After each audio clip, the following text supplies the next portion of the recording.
Hello, and welcome to another #Revels Connects, the musical connection series. I'm Tom Pixton, and I'm an accordionist.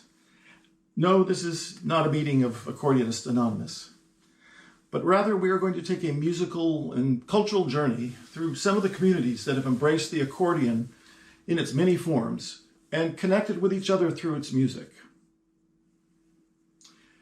Although quite simple when first developed, the accordion has captured the imaginations of people around the world as it has developed from a relatively primitive folk instrument to a pretty sophisticated concert vehicle. The first accordions produced in the 1830s were based on reed instruments brought back by European missionaries from the Far East. The harmonica and concertina were close relatives, also being developed at that time. By the 1880s, simple one-row accordions like this one were being mass-produced and exported throughout the world, including into the United States.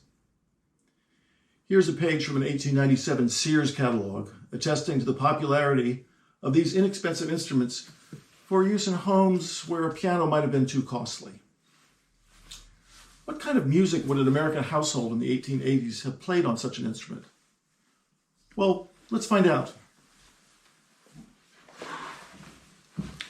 Here's a popular song from the 1880s. I'm going to ask my alter ego Tom to accompany me on the piano. Here I am. Oh, there he is. He's so handy.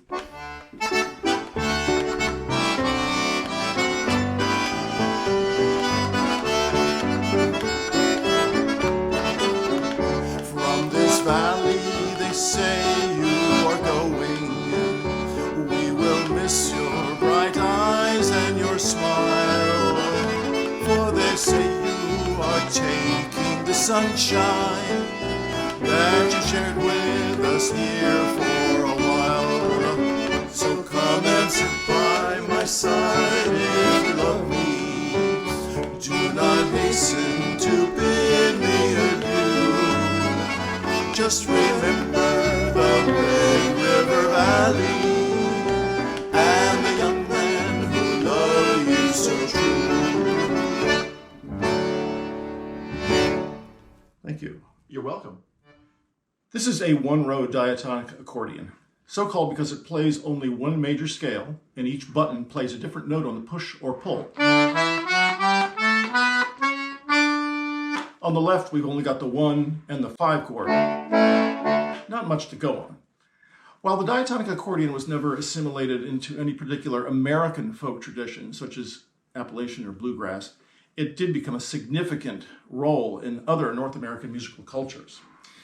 The French-speaking people of Southwest Louisiana, the Cajuns, gave this instrument a leading voice in their traditional music, which uniquely expresses their passion, joy, and pain, a style that became popular all over the world.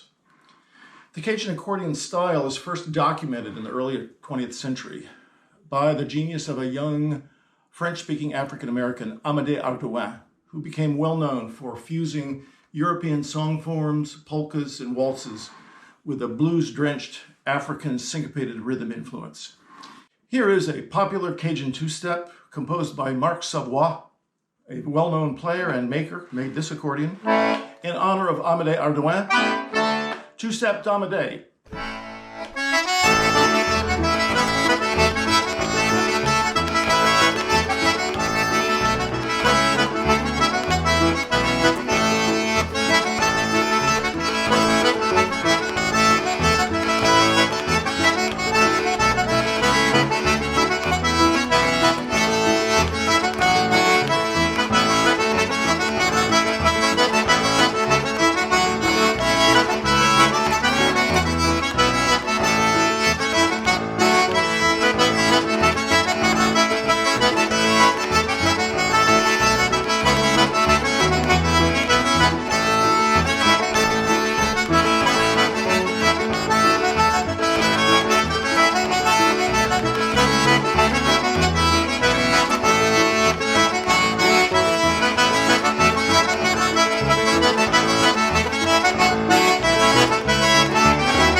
two-step Domide.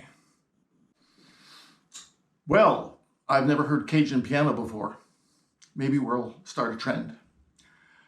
Another French-speaking North American community, the Quebecois to our north, have also adopted the one-row button accordion to their traditional music. They fashioned a very different style from the Cajuns, one that allowed them to match the nimble fiddlers that they are so fond of.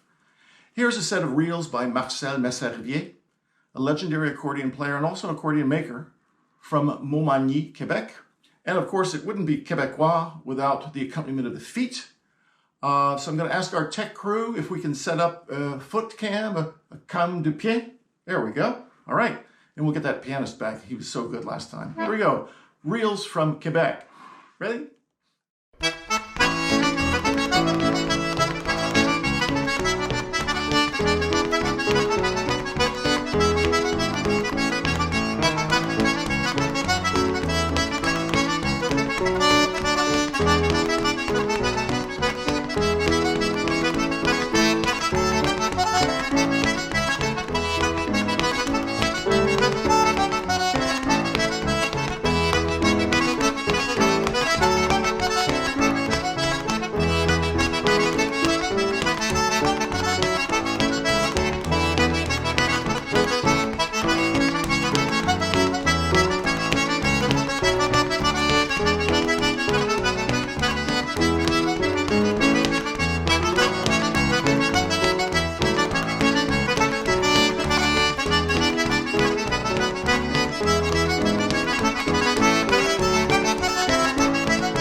Music from Quebec, Marcel Messer-Rivier, Hommage à la Belle Gaspésie, and Reel Timé. The one-row diatonic accordion is still center stage in these cultures. But as the accordion became more widely played in the early 20th century, makers incorporated features that made it more versatile. Let's take a look at some of these innovations.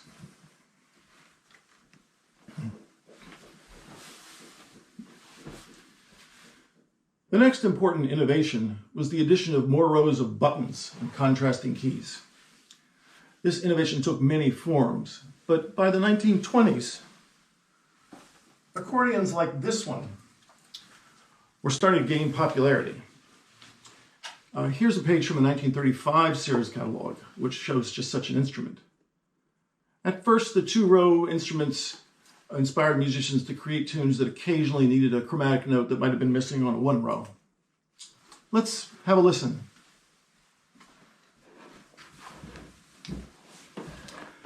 Here is a traditional Norwegian pulse dance tune played on the two-row, or torader, as they call it.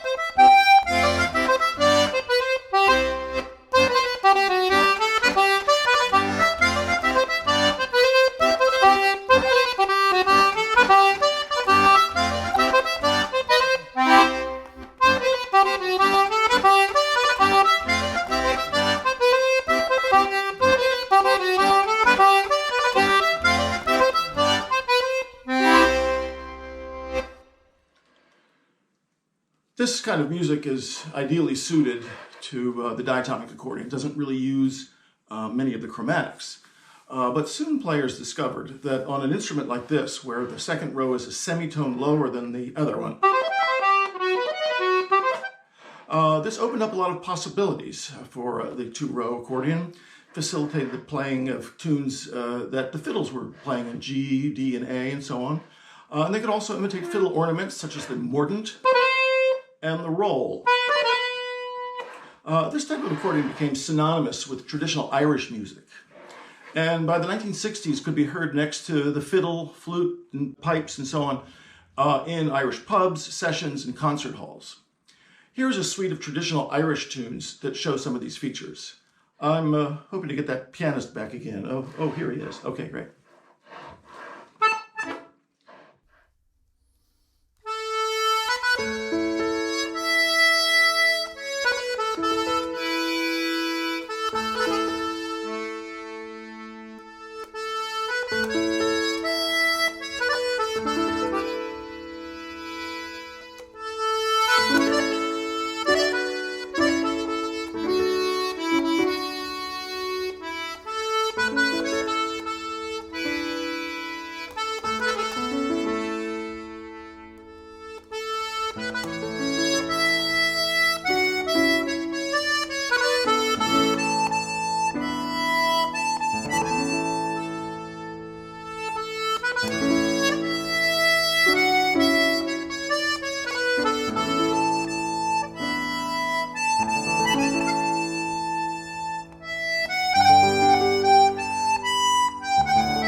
The two-row diatonic accordion is still much favored in many musical traditions today. But the next innovation developed by accordion makers brought the accordion to a new, prosperous era of popularity. Let's take a look at some of those. Starting after the turn of the 20th century, accordions underwent several major developments, as shown by these instruments here. These were the introduction of a piano keyboard, a vastly more complex left side that allowed many bass and chord combinations, and most significantly, the instruments play the same note on the push or pull. While this greatly increased the complexity, weight, and cost, such instruments were mass-produced to meet the demand and became hugely popular. Accordion clubs, societies, and whole accordion orchestras proliferated. Here's an accordion club from the 1930s from the Chicago area. Notice it's mostly young men, but I think there are a few gals in there. I guess they got their accordion practiced in before football. Let's take a listen to what such an instrument can offer.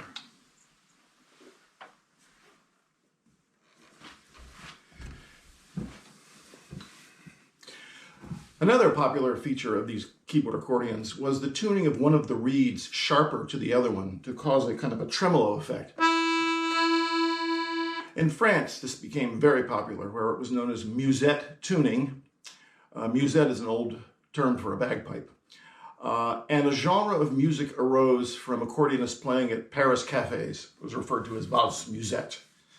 Here's one of the classic valse musette tunes, Sous le ciel de Paris.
Sous le ciel de Paris.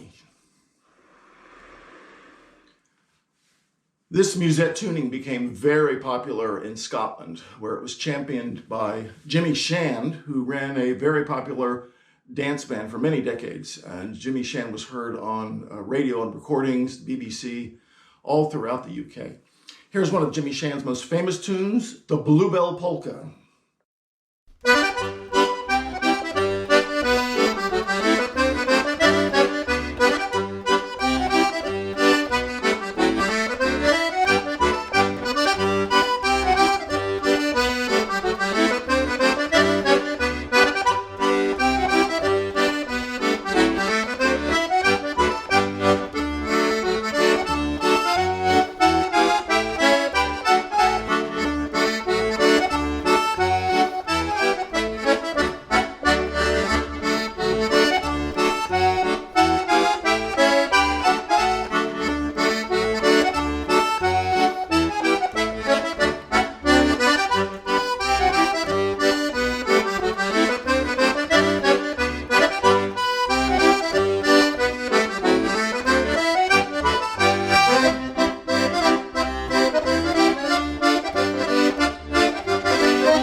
Tańcie. By the 1950s, the rise of rock and roll and the electric guitar eclipsed the popularity of the accordion. The mass-produced accordions gave way to a much smaller demand. Lots of accordions wound up in basements. But there was one more innovation that brought those few accordion makers left to the attention of a small but dedicated group of professionals who viewed the accordion as a more versatile and complete musical instrument. Let's find out more about that. This larger accordion has all the features of the previous one, but has a wider range, more reeds, more combination switches, and more tonal capabilities. It also has a higher degree of musical finish. It has, in addition, a set of reeds that are inside a chamber of polished wood, known as a tone chamber, that creates a rounded tone of great power. Here's the set of reed outside the chamber, and here's the one inside. And here's the one an octave lower, also in the chamber. Such an instrument represents the pinnacle of the accordion maker's art. Let's demonstrate with a few tunes.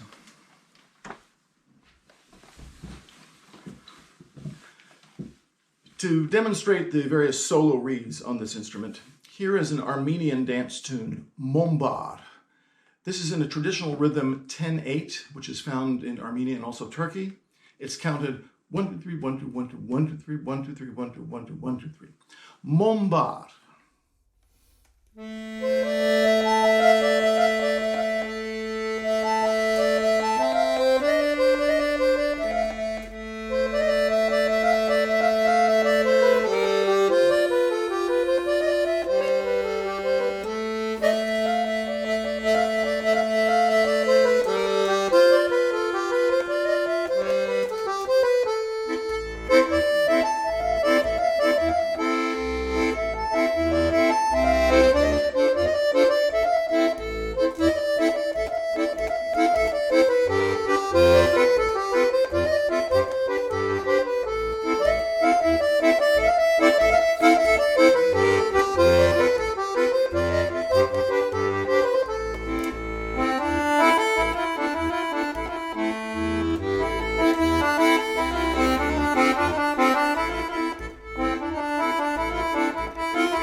Mombar from Armenia.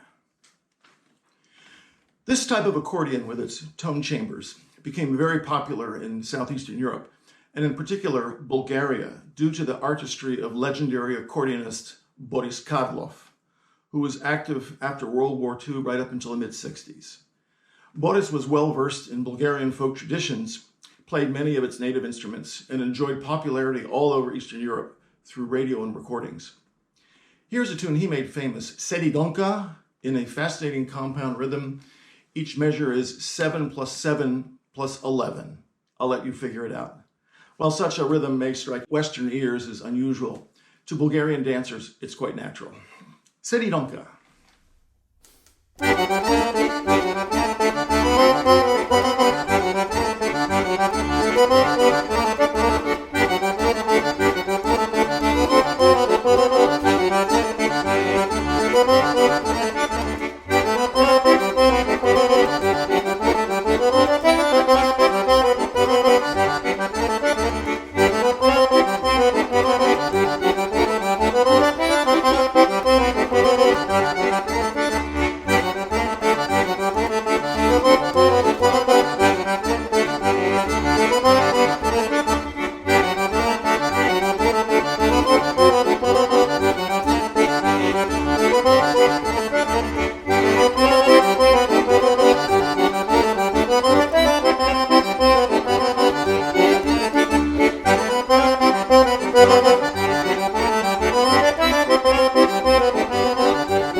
Sedidonka from Bulgaria.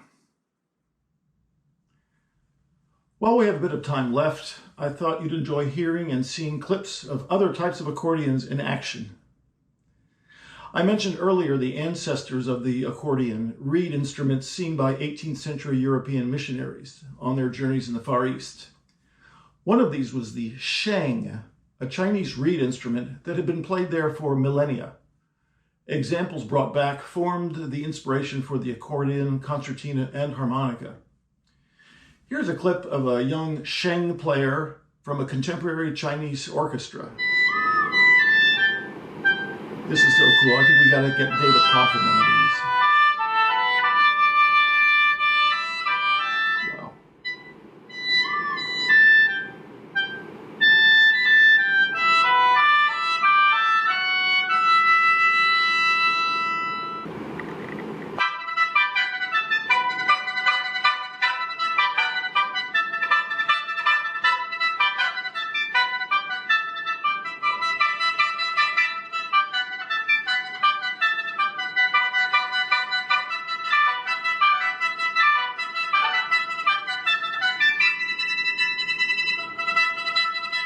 Another similar reed instrument is the can with bamboo resonators, primarily used in Laos and Cambodia for ceremonial and religious purposes. The can has more recently enjoyed a resurgence in contemporary settings. Here is a clip of a traditional can music in the village, accompanied by drums.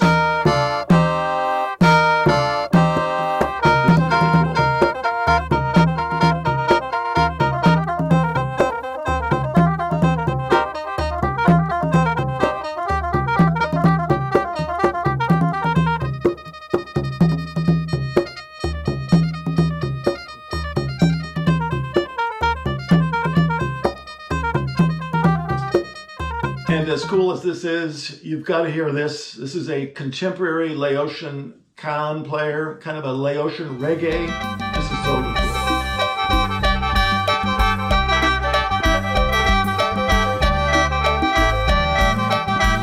Who needs a synthesizer when they have that?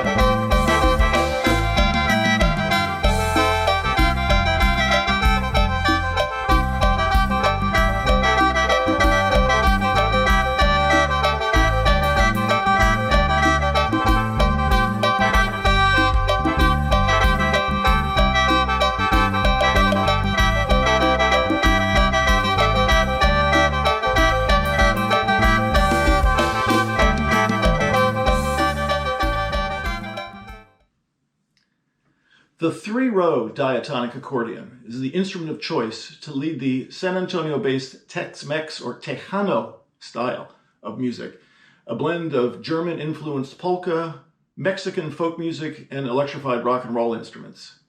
The undisputed master of Tejano is Flaco Jimenez, whose virtuosity and collaborative nature has earned him audiences and fame beyond San Antonio. Here is Flaco back in the 1970s in his element.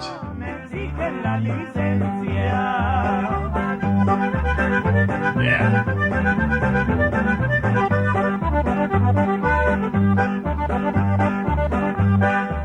Se me hizo fácil comprar un carro para sacar a pasear mi presencia.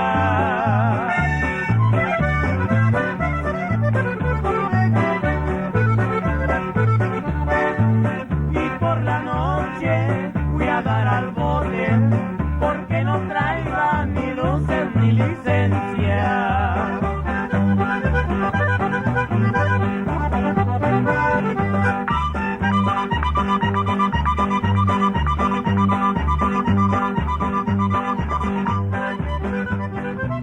I love how he improvises with effortless bravado between the phrases of the song while the band waits for him to finish his improvs.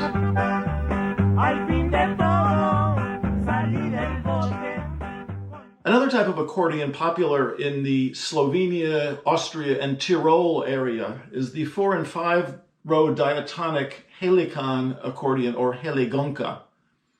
These feature bass reed resonators that protrude on the left side to create a tuba-like sound.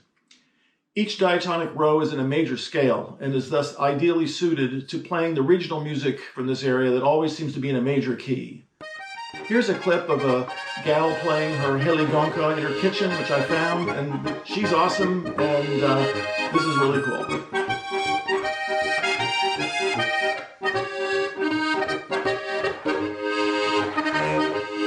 Happy music.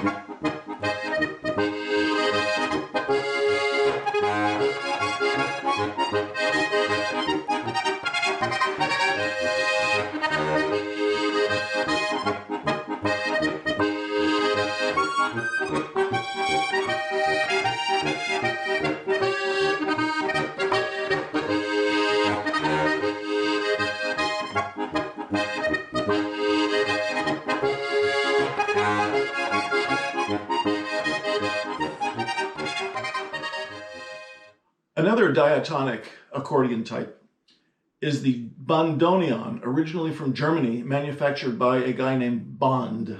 It's a large, square, concertina-like accordion, originally designed for use in church to accompany singing.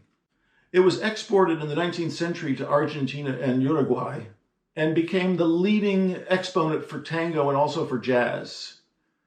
The bandoneon has become synonymous with the music of Astor Piazzolla. Here is an incredible bandoneon virtuoso. Notice how the bellows have multiple sections, which allow them to open very widely to get in those long phrases.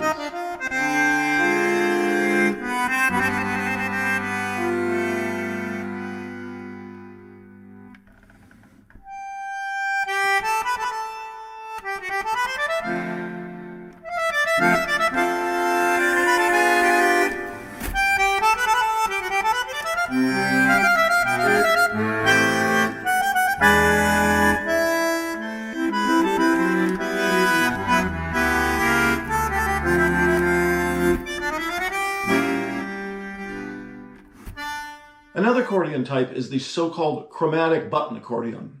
These are fully chromatic with the same notes sounding in both directions, but the keyboard is a series of buttons configured so that all scales are figured identically. So whether you're in C, D, or E flat, or F sharp, the player uses the same hand position and fingering, just placed further up on the rows. Here is the undisputed master of the chromatic button accordion, the Serbian folk master Dragan Matic. He's a cool guy.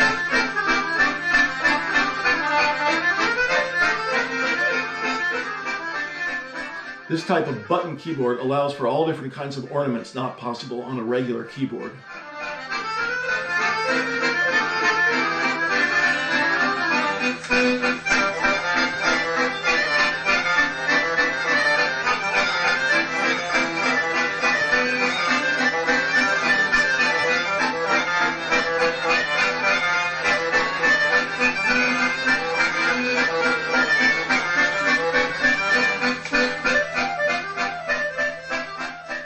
Related to the chromatic button accordion is the Russian bayan. The bayan features a full 3 octaves of notes on the left side, as opposed to the more familiar bass and chord combinations we see on these other instruments.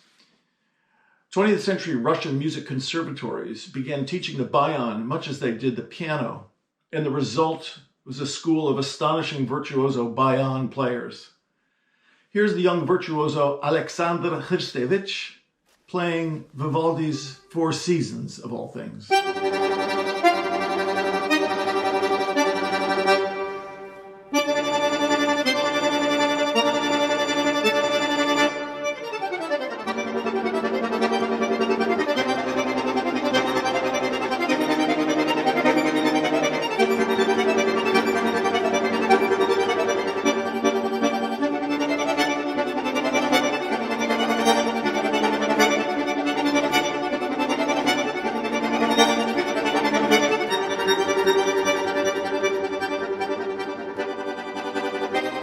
He's very serious.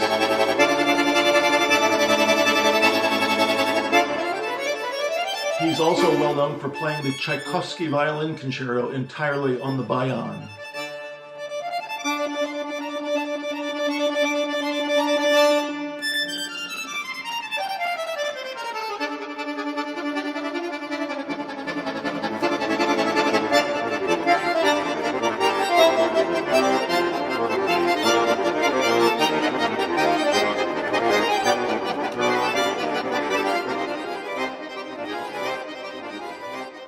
Another unusual variant is the garmon, a small chromatic accordion popular in Azerbaijan, Georgia, Dagestan, certain parts of Iran and Turkey.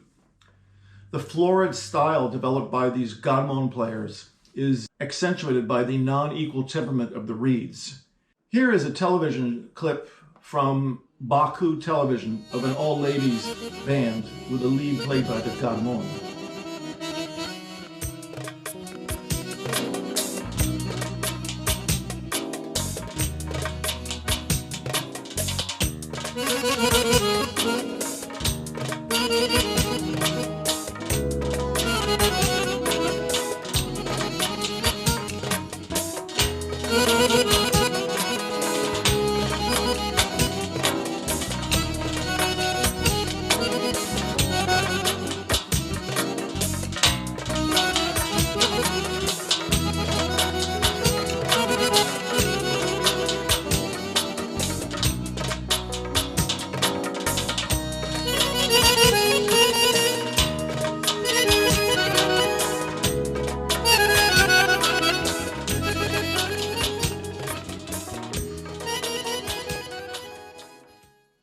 In this brief survey, we've seen and heard how the accordion connects people and cultures throughout the world in its various styles and configurations. All of the accordion types I've mentioned in this survey are still in active use today, somewhere. From the Far East, through rustic folk roots, all the way to the concert hall, the accordion is a reflection of the people who play it and those who enjoy its music. It's been great fun taking part in this musical and cultural journey with you together today. I'd like to thank David Coffin and the Revels staff for inviting me. To close, I've chosen 2 rustic tunes from the Shetland Islands, far off the northeast coast of Scotland. These are both in unusual time signatures, and while they're originally fiddle tunes, they seem to suit the voice of my particular accordion, which has been my constant musical companion for more than 25 years. Thank you all for watching and listening. Be well, and we look forward to seeing you very soon.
Thank you.